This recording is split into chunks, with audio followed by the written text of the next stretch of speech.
Hello, friends, and welcome back to Freakish Fridays. Tattooed Biker here with you, and tonight I've got 4 creepy true stories about unexplained and bizarre encounters with the unknown. We're going way off the beaten path here, so grab your compass and let's ride. Number 1. Dear Biker, I had an experience back in '72 that haunts me to this day. It was February in Minnesota. As it happens in that part of the country, it came a good snow, and school was called for the day. So my friends and I started out early. We found a nice steep hill where we could go sledding. We climbed up to the top, and we found the top of that hill was another steep hill. So we climbed to the top of that one. And on top of that one, sitting at another angle to it, was a third steep hill. So we were in hog heaven. We were like, man, we're going to make the most ultimate luge run ever. It was about in the 30s by then, and the snow was getting kind of melty. And we can make this really great sledding run. It's going to be awesome. So we spent all afternoon making this awesome sledding run with supers and embankments and everything on it. So we said, it's too wet to use it now. We have to come back after it refreezes. So 2 days later, it was 20 below. And it was afternoon, second week in February, 1972. And we said, well, let's go back and go sledding now. It's super cold, it's Friday, school's out, awesome. We'll get in some sledding all day, and we took off with our little sleds and we went back there. Well, each of us had made 2 runs down the hill, and we had started out in such a way that I can't remember which one of us got to the top first, but one of us was going down the hill while the other was only about halfway up the second hill. So when one was at the top, the other was at the bottom, working our way up. And it was going back and forth. When it was my turn, I was up at the top and I put my little sled down. I had a 5 or 6 foot rut right up to the edge of this really steep first hill. And I looked back behind me, and all that was on this hill was just barren hardwood trees, mostly smaller ones. A few poplars, and there was one really huge black spruce that was about 40 feet away from me. I turned around and I was about to jump on my sled, but something just didn't seem right. So I turned back and looked again. I'm 13 years old at the time, and I'm not that observant. I was just like, something looked different. And again, something in the back of my head went, that's just not right. That's not right. So I turned around and I looked. That black spruce only has 1 trunk, not 3. And those 2 extra trunks have fur on them. Well, hair. Really long hair. Long and gray hair. What's got long gray hair? Is there some kind of snow pants with long hair or something? It must be somebody pranking me. So I looked up above to where, a teenager or even an adult might be, like maybe 5 or 6 feet, but there were just pine branches there.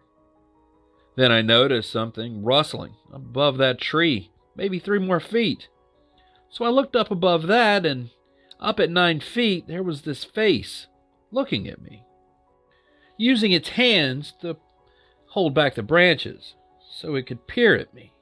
And its face didn't even look remotely human. It had this wide-mouthed grin. It had a flat nose with 2 little slits. It had a big, thick brow ridge, receding forehead. It was hard to see from up there. I don't know if it had a crest or not, because that's where the branch was. When it grinned, all I could see was its teeth. It had upper and lower canines and all of its teeth in its mouth. In the front that I could see, and they were all sharp, so it was obvious to me that this thing was some kind of predator. I found out after the fact, actually, the only time a great ape would bare its teeth at something is when it's trying to scare it, so basically it was saying, this is one of the weapons I will use to tear you apart. So at the time, not knowing that, but being plenty scared anyway, I leapt on my sled and flew down that hill as fast as I could. I was just going to get away from this monster. About halfway down the hill, my friend was walking up, and saw me coming, and he said, I didn't even have to guess what was going on. I just saw your face was white and your eyes were bulging, and you said, run like hell. So I jumped on my sled and I was right behind you. Now when I got to the end of the fire lane, back at the house, it was about 3 miles away. I was about 15 minutes, if that. For about 10 of those minutes, I was standing there, saying over and over, where was I just at? I'm not waiting for Dave. Why am I waiting for Dave? I had hysterical amnesia and completely forgot that whole incident for 2 years. And finally, at one point, my friend Dave, we had this little gathering with me, him, and 3 or 4 other friends. And he said, remember that time we went sledding out there at the end of the fire lane? And I was like, no. And he said, yeah, and we went across that bog. And we found those really steep hills, the 3 of them stacked up. And I was like, no. And he goes, yeah, and you were coming down the hill really fast and you were yelling to run like hell. That was it. Boom, and it all came back. For like a month, I wouldn't talk to him because it was so traumatic. Actually, I'm still getting treated for post-traumatic stress to this day, and that's one of the things that I'm being treated for.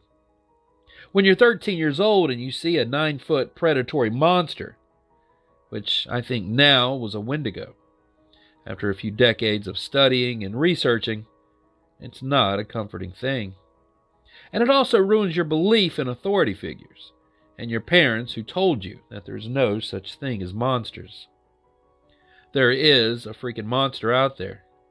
Don't tell me there's no such thing as monsters. I see bears all the time. I live a mile from the county dump, and there were 3 or 4 of them in my yard every week during the summer, so it's not like I could mistake it. And this was the middle of winter, the second week in February. 20 below, and bears aren't going to be wandering around that time of year. Plus, they're not ever 9 feet tall, with 8 to 10 inch grayish-white hair, especially in Minnesota. And it did have claws on its hand, which is another thing that really threw me. It took me years to figure that one out, because all the Bigfoot stories that people talk about, they don't have claws or anything like that. Anyway, it just helps me to share the story when I can. Believe it or not, this really happened. Thanks for reading. Signed, Anonymous. Number 2. Dear TB, I'm not one to talk about these kind of things. I mostly just have YouTube to look at reaction videos and funny pet videos. But I had an experience in the woods one night, almost 10 years ago, that got brought up recently, and I thought I'd share it with your channel. I was 16 at the time, and I snuck out of the house to go hang out with my friend Lynn in the Massachusetts woods at about 3 a.m. It's not a huge sector of woods, just a wee reservation smack dab in the middle of the Boston suburbs, surrounding the local reservoir. I got to the entrance of the trail, parked my car, and made my way to the campsites, about a 5-minute walk, where there were fire pits available. It was a popular smoking area for teenagers, and I was one of them. I sat up by the fire I'd made and began to roll a joint. As I was rolling, I heard something on 4 legs come up from behind me. I didn't sweat it that much because where I'm from, the worst it could be was probably a coyote, but then you could hear it transition into 2 legs and walk with a bipedal gait. That really confused me. Then everything went silent. No crickets, no birds, no anything. The only thing I could hear at that point was the crackling of the fire and my own breathing. Then I became really concerned, like something bad was about to happen. I called out, thinking maybe it was just a homeless dude working up the courage to ask me for some food or some money, since it was in the city after all. I say hello and ask if anyone's there. Still silence for about a minute. Everything in me's telling me to run, but I stay because I thought if it was an animal trying to hunt me, then I should stand my ground and make myself appear that I'm not worth the risk. Then whatever it was, it talked. It sounded almost like a parrot, mimicking its owner's voice, and it asked to bum a light. "Can I bum a light?" it said. At first I'm relieved because at least I know it's not an animal. But the way it spoke was uncanny. I said, "Sure, but you have to come out where I can see you, because you're giving me the creeps, dude." And then it asked again, and again, 3 times. Exactly the same way. Then I was really freaked and knew something was really wrong. I then told it to go away and go find someone else to ask if he was going to be creepy about it. Then it dropped down and ran off on all fours.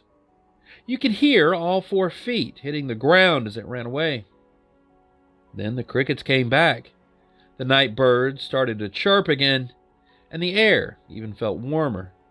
That feeling of dread washed over me, and I knew that I had to leave. I grabbed my things, put out the fire, and make my way back down the trail to my car. I wanted to run, but part of me still believed it was just a dude trying to get creepy with a 16-year-old girl out in the woods by herself, and if I played it cool and acted like I wasn't scared, then maybe he'd back off. My mom always taught me to make a scene in that scenario, and I was prepared to knife whatever came at me. I also thought maybe if it was an animal, I wouldn't trigger its hunting instincts if I just walked instead of ran. But man, every hair on the back of my neck was standing up. That feeling of being watched is definitely real. I finally see my car about 200 feet ahead of me. I felt safe again, but I'm still on alert. I feel secure enough to look behind me, and sure enough, maybe 40 feet behind me is a male deer, standing on its hind legs in the middle of the trail. I completely freak. I've never heard of a skinwalker at the time and never believed in anything like them at the time. Never even knew what they were, but I knew something about that image was seriously wrong, and I suddenly lost all composure and booked it to my car. I made it back no problem and drove off before I could even turn on my headlights. To this day, I'm 24, about to turn 25, and I've never been back to those woods, or really any woods, for that matter. I'm deathly afraid of nature now, which sucks. The very idea of spending a night in them makes me so anxious that I get nauseous. It wasn't until years later when I fell into a YouTube rabbit hole, when I pick one video suggested on your recommended page and let autoplay take you wherever, that I stumbled on a video that described skinwalkers and alleged experiences people have had with them in the woods. That's when I truly began to understand what I might have encountered that night. They are real. I don't know if they're as aggressive or dangerous as people make them out to be in stories I've seen online, because in my experience, it just seemed pretty curious and backed off when confronted. I'm still thinking that it was just a creepy dude looking to score, but to this day, thinking about it makes me shudder and puts a pit in my stomach. I'd love to hear people's thoughts on this. I'd love to have this debunked even. I love those woods and sort of want it to have just been a weird dude. But I've heard some very weird, similar stories from locals about those woods, and now I just don't know what to think. Thanks for reading. Signed, Sarah. Number 3. Dear TB, in August of 1993, I was a deputy sheriff in Pierce County, Washington. I was part of a search for a missing hiker. We had split up into single searchers. Early on into the investigation, I was assigned to an area near Evans Creek Preserve. The area was state land, but adjacent to federal land. It was approximately 2:15 p.m. and the weather was overcast. The woods can become very dark in this area, though I was familiar with the general location. As I conducted my search for the missing hiker, I encountered an unknown entity that was staring at me. It was several hundred feet away, but I could make out that it was human-shaped, but very large and tall. I cautiously approached the individual. As I got closer, it was obvious that this man was completely naked and that he was of tremendous size. I was maybe within 50 yards or so when he bolted to my right and into the deep dark woods at a speed that was completely impossible for a human being to ever achieve. I yelled at him, or it, to stop, but he just continued running. My instincts told me that this giant may somehow be involved in the disappearance of the hiker. By this time, I had drawn my weapon. I was hesitant to call for help or to even report what I'd witnessed. I was even questioning myself as to what this could have been. Could I have hallucinated this giant being? I tried to follow the giant man, but it was simply impossible to do so. After 15 minutes or so, I was getting spooked and decided to find my way back to the trail and continue with the search for the hiker. I'll admit I was fearful of being ambushed by the giant. The giant man was at least 12 feet in height, maybe taller. Very, very muscular in build, olive-skinned with no visible hair. He was completely nude. I didn't get close enough to describe facial features, but the head was enormous and oval-shaped. He never made any sound. It just seems impossible that anything of that size could really exist. The hiker, thankfully, was eventually found, near to Mount Rainier, which was east of my location. I remained with the department for another 3 years until I moved to Oregon and started working for a security firm. After my encounter with the giant, I was much more wary of the outdoors, and I still question what I witnessed that day.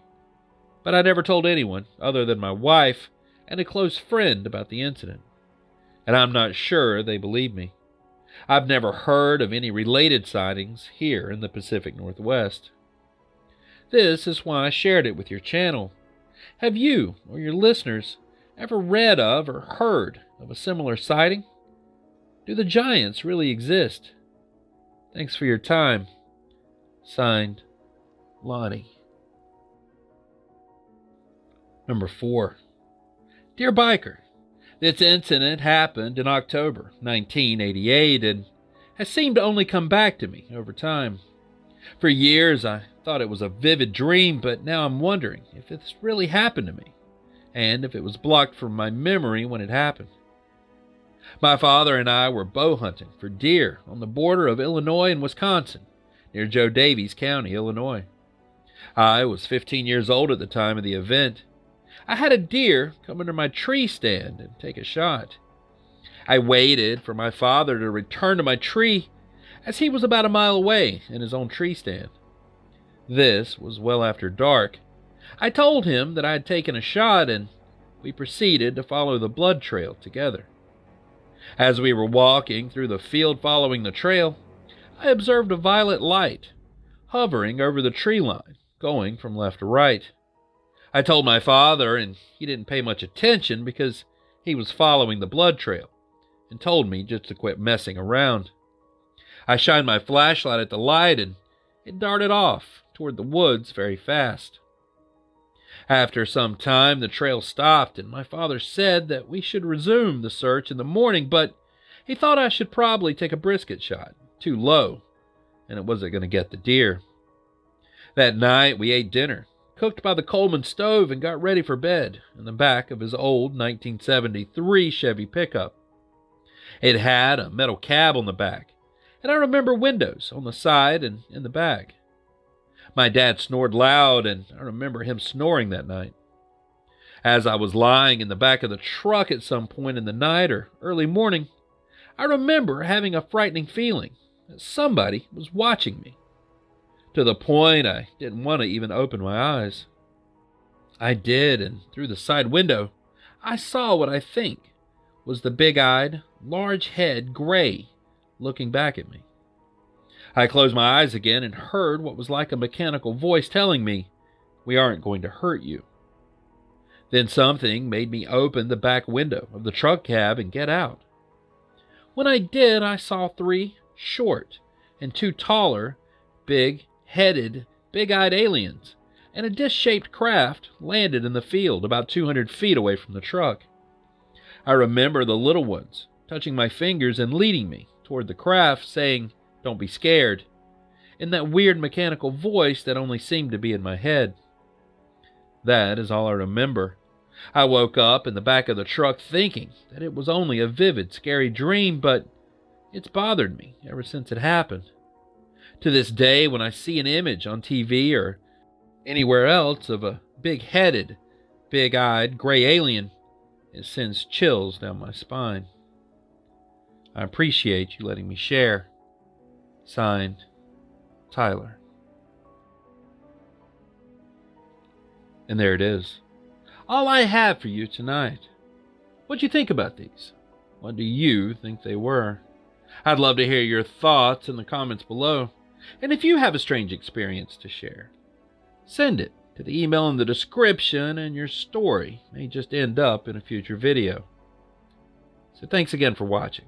And until next time, stay curious, stay vigilant, stay safe, and I'll be seeing you on down the road a ways. Biker out.